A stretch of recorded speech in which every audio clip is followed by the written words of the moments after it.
एक गांव में मीरा नाम की एक महिला रहती थी। वे अपने स्वादिष्ट भोजन के लिए पूरे गांव में जानी जाती थी और अपने ढाबे की मालिक थी। मीरा का ढाबा हमेशा ग्राहकों से भरा रहता था, जो उसके स्वादिष्ट व्यंजनों की सुगंध में खुद को रोक नहीं पाते थे। एक दिन राजू नाम का एक यात्री गांव में आया। उन्होंने मीरा के ढाबे के बारे में सुना था और उनके प्रसिद्ध व्यंजनों का स्वाद लेने के लिए उत्साहित थे। जैसे ही राजू ढाबे पर पहुंचा, उसने देखा कि मीरा की नज़र प्रवेश द्वार पर रखे सोने के सिक्कों से भरे एक बर्तन पर टिकी हुई थी। उसकी आंखों में लालच चमका और इससे राजू उत्सुक हो गया। आपके ढाबे के प्रवेश द्वार पर सोने के सिक्कों का वो बर्तन क्यों है? ये सिर्फ मेरी एक परंपरा है। मेरा मानना है कि जो कोई भी मेरे ढाबे पर खाना खाएगा, उसे सौभाग्य का आशीर्वाद मिलेगा, और वो सोने के सिक्के बस उसी का प्रतीक है। राजू को कुछ गड़बड़ महसूस हुई, लेकिन उसने कुछ न कहने का फैसला किया। वे अपने भोजन का आनंद लेने के लिए बैठ गया और जैसा कि अपेक्षित था, भोजन बहुत स्वादिष्ट था।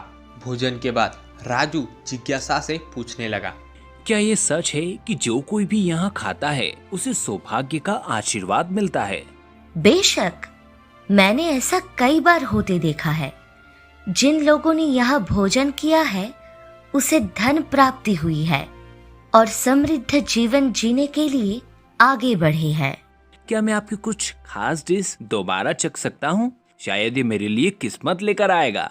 मीरा ने खुशी खुशी राजू को पूरी प्लेट परोस दी और वो स्वाद चखने का नाटक कर रहा था और सोच रहा था कि सोने के सिक्के के पीछे का राज कैसे पता लगाया जाए।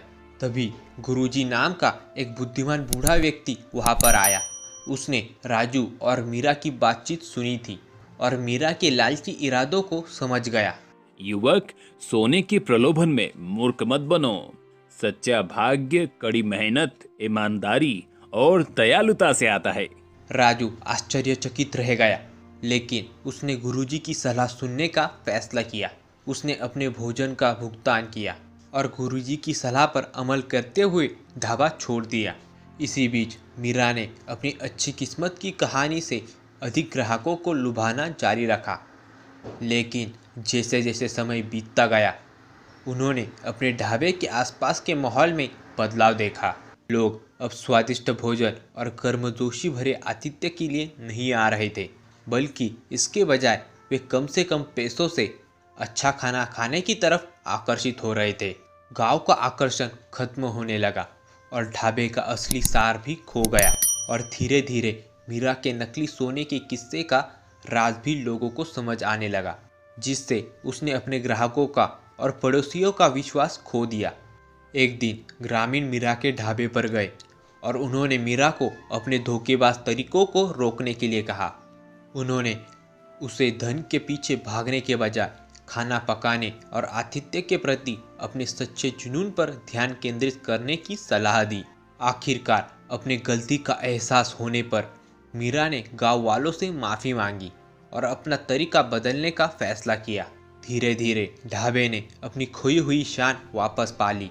लोग न केवल स्वादिष्ट भोजन के लिए, बल्कि मीरा से मिली वास्तविक देखभाल के लिए भी लौटे।